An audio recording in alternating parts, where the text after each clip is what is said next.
1999 সালে প্রতিষ্ঠার পর টানা 7 বছরে 7টি জাতীয় পর্যায়ে সিতোরিও কারাতে দো চ্যাম্পিয়নশিপের আসর অনুষ্ঠিত হয়েছিল, যার শেষটি ছিল 2006 সালে।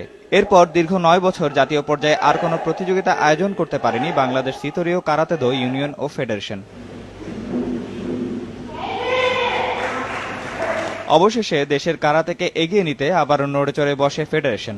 বাংলাদেশ ক্রীড়া পরিষদের জিমনেশিয়ামে শুরু হয়েছে 3 দিনব্যাপী 8ম জাতীয় কারাতে দো চ্যাম্পিয়নশিপ, যেখানে দেশের 3 শতাধিক প্রতিযোগী 16টি ইভেন্টে পদকের জন্য লড়াই করবে। তবে দেরিতে হলেও জাতীয় পর্যায়ের প্রতিযোগিতায় অংশ নিতে পেরে আনন্দিত অংশগ্রহণকারীরা। পাশাপাশি জাতীয় পর্যায়ের এমন আয়োজনের ধারাবাহিকতাও চান তারা। কারাতে শিক্ষার মানেই হচ্ছে আনন্দ, কারাতে শিখে তো অনেক আনন্দ আছে। বর্তমানে যে গেমটা হচ্ছে এটাতে আমরা অনেক আনন্দিত। আশা করছি সামনের বছর থেকে রেগুলার এটা হবে। এদিকে অক্টোবর বা নভেম্বরে র্যাঙ্কিং টুর্নামেন্ট আয়োজন করা হবে বলে জানিয়েছে আয়োজকরা। পাশাপাশি প্রতিবছর জাতীয় পর্যায়ের আয়োজনে সরকার সহ সংশ্লিষ্ট কর্তৃপক্ষের আরও বেশি সহযোগিতার দাবি ফেডারেশনের।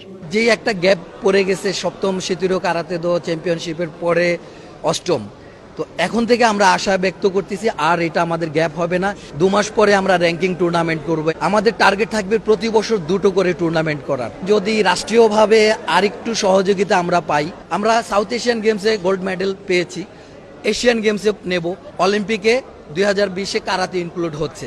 সো আমাদের টার্গেট থাকবে পরবর্তী অলিম্পিকে আমাদের রেজাল্ট বের করে আনা। জাতীয় কারাতে দোর এই চ্যাম্পিয়নশিপ চলবে 10 আগস্ট পর্যন্ত। নিয়ামতুল্লাহ বাবু, সময় সংবাদ, ঢাকা।